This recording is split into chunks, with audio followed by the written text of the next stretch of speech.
அஸ்ஸலாமு அலைக்கும் வரஹ்மத்துல்லாஹி வபரகாத்துஹு. அன்புக்குரிய இஸ்லாமிய சொந்தங்களே, அருமை உறவுகளே, நம்முடைய வாழ்க்கையில் நெருக்கடிகள் கூடுகிறது. பல நேரங்களிலே நாம் சம்பாதித்த சம்பாத்தியங்கள் பற்றாக்குறையாக இருக்கிறது. அது மட்டும் இல்லை, பல்வேறு விதமான பொருளாதார சிக்கல் ஏற்படுகிறது. கை நிறைய 6 டிஜிட்டில் 7 டிஜிட்டில் சம்பளம் வாங்குபவர்களாக இருந்தாலுமே கூட பொருளாதார நெருக்கடியிலே பல சமயங்களிலே சிக்கிக்கொள்ளக்கூடிய சூழல் ஏற்படுகிறது. இதுவெல்லாம் எதனால் நடக்கிறது? நான் பின்னால் ஒரு 10 விஷயம் சொல்லுகிறேன். அந்த 10 விஷயத்தில் ஏதாவது ஒன்று நம்முடைய வாழ்க்கையில் நிகழ்ந்து விடுமையானால் அல்லாஹ் பொருளாதாரத்தில் நெருக்கடியை தருகிறான். அதில் இருக்கக்கூடிய பரக்கத்தை போக்கிவிடுகிறான். நிறைய சம்பாதித்தாலும் கூட குறைவான, அதாவது குறையுடைய மனதிலேயே அல்லது குறையுடைய சூழலிலேயே வாழ்க்கை நகரக்கூடிய ஒரு நிலைக்கு அல்லாஹ் தள்ளிவிடுகிறான். இந்த 10 உங்களுடைய வாழ்க்கையிலும் என்னுடைய வாழ்க்கையிலும் இருக்கிறதா என்பதை கொஞ்சம் நாம் அவதானித்து பார்க்க போகிறோம்.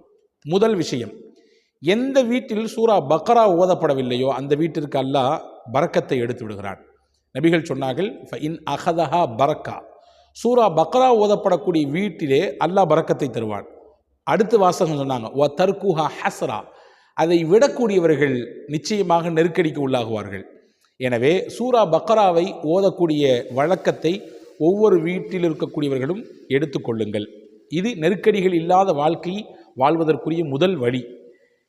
அடுத்து 2வது வழி, எந்த வீட்டில் தொழுகை நடைபெறவில்லையோ, தொழுகக்கூடிய ஆட்கள் அங்கே இல்லை, தொழுகக்கூடிய மனநிலையில் இருக்கக்கூடியவங்க இல்லை, வீட்டில் ஐங்கால தொழுகையும் சரி நஃபிலான வணக்கங்களும் சரி நிறைவேற்றப்படுவதே இல்லை என்றால், என்னதான் சம்பாதித்து அங்கே கொட்டினாலும் அல்லாஹ் அங்கே பரக்கத்தை எடுத்து விடுவான். நெருக்கடிகள் மட்டும்தான் அங்கே மிச்சமாக இருக்கும். எனவே வீடு என்றால் அங்கே தொழுகை நடைபெற வேண்டும், பெண்கள் தொழ வேண்டும், ஆண்கள் ஃபரதல்லாத தொழுகைகளை அங்கே நிறைவேற்றக்கூடிய சூழலுக்கு உருவாக வேண்டும். அப்படி இல்லாத பட்சத்தில் நெருக்கடிகள் நிறகும். 3வது, நெருக்கடிகளும் பரக்கத்தும் இல்லாத ஒரு வாழ்க்கைக்குரிய முக்கியமான காரணம் இசை, பாட்டு போன்ற விஷயங்கள் ஒரு வீட்டிலே நிறைந்து காணப்படுமையானால், எங்கே திரும்பினாலும் இந்த மாதிரி இசை கேட்பது, அதுக்கு உண்டான சாங்ஸு, மியூசிக்கு, இந்த மாதிரியான ஆட்டங்கள் பாட்டங்கள் வீட்டில் நிறையுமையானால் அல்லாஹ் நெருக்கடிகளை தான் தருவான். அங்கே பரக்கத்து இருக்காது, ஷைத்தானுடைய வருகை மட்டும்தான் இருக்கும். மலக்குமார்கள், பரக்கத்தை கொண்டு வரக்கூடிய மலக்குமார்கள் அந்த வீட்டிற்குள்ளே வரமாட்டார்கள். 4வதான முக்கியமான காரணம், நெருக்கடியான நிலை வருவதற்குரிய 4வது காரணம், ஜக்காத் கடமையாகியும் கூட யார் ஜக்காத்தை கொடுக்காமல் இருக்கிறாரோ அவர்கள் நினைப்பார்கள், நாம் சம்பாதித்தை எல்லாம் சேர்த்தி வைக்கிறோன்னு சொல்லி. ஆனால் அது சேர்மானம் இல்லை, அது சேமிப்பு இல்லை. அதன் மூலம் அவர்களுக்கு நெருக்கடிகள் தான் வரும். ஹதீஸிலே வந்திருக்கிறது, பெருமானா ஸல்லல்லாஹு அலைஹி வஸல்லம், மா மனஅ கௌமுன் அஸ்ஸகாத்த இல்லா உஹிது பிஸ்ஸினீன், எந்த சமூகம் ஜக்காத் கடமையாகி கொடுக்காமல் இருக்கிறதோ அவர்களுக்கு அல்லாஹ் பஞ்சத்தை தருவான், ஏழ்மையை தருவான், வறுமையை தருவான் என்று பெருமானா ஸல்லல்லாஹு அலைஹி வஸல்லம் சொன்னாங்க. எனவே ஜக்காத்து கடமையாகி ஒரு வீட்டில் ஜக்காத்து கொடுக்காமல் இருக்கிறாங்கன்னா ஏதோ ஒரு ரூபத்தில் அவங்க வீட்டுக்குள்ளே வறுமை வரப்போகுது. அது ஆரோக்கிய கேடாக இருக்கலாம், அல்லது மருத்துவ செலவாக இருக்கலாம், அல்லது வேறு ஏதாவது நெருக்கடிகள், மனரீதியான கஷ்டங்களாக இருக்கலாம். இதுவெல்லாம் நெருக்கடியான வாழ்க்கை வருவதற்குரிய முக்கியமான காரணி. எனவே 4வது காரணி என்ன என்றால், ஜக்காத்து கடமையாகி கொடுக்காமல் இருந்தால் அல்லாஹ் அவங்களுடைய பரக்கத்தை எடுத்துடுறான், நெருக்கடியை கொடுத்துட்றான். 5வது முக்கியமான காரியம் பாருங்கள், ஜினாவினுடைய வாசல் எந்த வீட்டில் திறக்கப்படுமோ, அப்படின்னா என்ன அர்த்தம்? விபச்சாரத்தினுடைய விஷயம் எந்த வீட்டிலே பெருகி விடுமோ. நீங்கள் கேட்கலாம், வீட்டில் எப்படிங்க விபச்சாரம் நடக்கும்? ஆமாம், ஹதரத் ரசூலுல்லாஹி ஸல்லல்லாஹு அலைஹி வஸல்லம் சொன்னார்கள், ஹதீஸ் குர்ஆனிலே வந்திருக்கிறது, ஜினா செய்யாதீர்கள் என்று குர்ஆன் சொல்லவில்லை. ஆணை பார்த்தோ பெண்ணை பார்த்தோ ஜினா செய்யாதீர்கள் என்று சொல்லவில்லை. ஜினாவின் பக்கம் நெருங்கி விடாதீர்கள். லா தக்ரபு ஜினா, ஜினாவின் பக்கம் நெருங்காதீர்கள். அதற்கு எது உங்களை நெருக்கி கொண்டு போகும்? பார்வை கொண்டு போகும், பேச்சு கொண்டு போகும், அதை நோக்கி நடக்கக்கூடிய நடை உங்களை கொண்டு போய்விடும். எனவே தான் குர்ஆன் அந்நிய பெண்ணை பார்க்க வேண்டாம் என்று எச்சரிக்கிறது, அந்நிய ஆணை பார்க்க வேண்டாம் என்று எச்சரிக்கிறது. இதுவெல்லாம் ஒரு வகையில் ஜினாவாக வந்துவிடும். இந்த ஒரு சூழல் எந்த வீட்டில் இருக்கிறதோ அந்த வீட்டுக்கு நெருக்கடிகள் வரும் என்று குர்ஆன் நம்மை எச்சரிக்கிறது. இது 5வது விஷயம். 6வதாக, எந்த நபர் அதிகமாக பொய் சத்தியம் செய்வாரோ, எந்த விஷயமானாலும் சரி, வியாபாரத்தினுடைய கொடுக்கல் வாங்கினாலும் சரி, வாங்கலாக இருந்தாலும் சரி, அல்லது இன்ன பிற விஷயங்களானாலும் சரி, எடுத்ததுக்கெல்லாம் பொய்யா சொல்லிடுவார். எதையாவது சொல்லிவிட்டு அதை நம்ம சத்தியமாக செஞ்சிடறாங்க அப்படின்ட்டுருவார். ஆனால் அந்த சத்தியத்தை நிறைவேற்றாமல் போய்விடுவார். அவருடைய இந்த விஷயத்திற்காக அல்லாஹ் அவருக்கு கொடுத்த அந்த பொருளாதாரத்திலே நெருக்கடியை தருவான், அவருடைய அந்த பரக்கத்தை எடுத்து விடுவான். இது நபிகள் ஸல்லல்லாஹு அலைஹி வஸல்லம் சொல்லக்கூடிய விஷயம். இது 6வது செய்தி.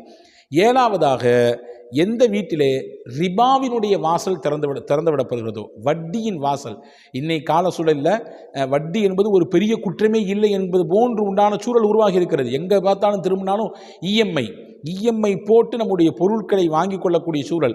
இது ஒரு புறம்னா, மறுபுறம் கிரெடிட் கார்டு வாங்கிக்கோன்னு சொல்லி பல பேங்குகள் எல்லாத்தையும் நிர்பந்திக்குது. நம்ம ஆட்கள் நினைக்கிறாங்க, ஒரு தடவைக்கு 2 தடவைக்கு மேலே அவன் அழுத்தம் கொடுக்கும் பொழுது நம்ம சரி வாங்கி போடுவோமே, யூஸ் பண்ணிக்கலாமே நினைக்கிறாங்க. ஒரு கட்டத்தில் அதை பயன்படுத்தியதற்கு பிறகு வட்டிக்கு மேல் வட்டி, வட்டிக்கு மேல் வட்டி என்று அதை கொடுக்க முடியாமல் திணறக்கூடிய சூழலை பார்க்கிறோம். இது ஒரு புறம். வட்டியின் வாசல் எந்த வழியாக ஒரு வீட்டுக்குள்ளே வந்துவிட்டாலும் சரி, அந்த வீட்டில் இருக்கக்கூடிய பரக்கத்தை அல்லாஹ் அது போக்கிவிடும், அழித்துவிடும். சொல்ல போனால் பொருளாதாரத்தையே அழித்துவிடும், நிர்மூலமாக்கிவிடும். அல்லாஹ் சொல்கிறான், எச்சரிக்கிறான், யம்ஹகுல்லாஹு ரிபா, வட்டியை நான் அழிப்பேன் என்கிறான். அழித்தால் அல்லாஹ் சொல்லும் வார்த்தை இது, நிச்சயம் அல்லாஹ் அழிச்சிருவான். எப்படி அழிப்பான்? நெருக்கடிகளை கொண்டு அழிப்பான், அல்லது நோய் நொடிகளை கொண்டு அழிப்பான், இல்லது இன்ன பிற மனக்குறைகளை கொண்டு கஷ்டத்தை ஏற்படுத்தி ஒன்றுக்கு மேலே ஒன்று என்று அந்த மாதிரியான சூழல் ஏற்பட்டுவிடும். எனவே நெருக்கடிகள் நீங்க, அதே நெருக்கடிகள் ஏற்பட பரக்கத்து நம்முடைய வீட்டிலிருந்து எடுப்பதற்கு 7வது காரணம், எந்த வீட்டுக்குள்ளே வட்டி நுழைந்து விடுகிறதோ, அது எந்த ரூபத்தில் நுழைந்தாலும் சரிதான், அங்கே நெருக்கடிகள் ஏற்படுவதற்கு அதிக வாய்ப்புகள் இருக்கிறது. 8வது, எந்த வீட்டில் உறவுகள் அனுசரிக்கப்படவில்லையோ, எந்த வீட்டில் அல்லது எந்த நபர் தன்னுடைய உறவுகளை பேணவில்லையோ, உறவுகளை முறித்து கொள்கிறாரோ, உறவை துண்டித்து வாழ்கிறாரோ, அவருடைய வீட்டிலும் அல்லாஹ் தஆலா பரக்கத்தை போக்கி விடுவான், நெருக்கடிகளை கொடுத்து விடுவான். இது 8வது விஷயம். 9வது விஷயம், யார் அதிகமாக பொய் சொல்லுகிறார்களோ, பொய் என்பதும் கூட இன்னைக்கு சர்வசாதாரணமாக ஆகிவிட்டது இல்லையா?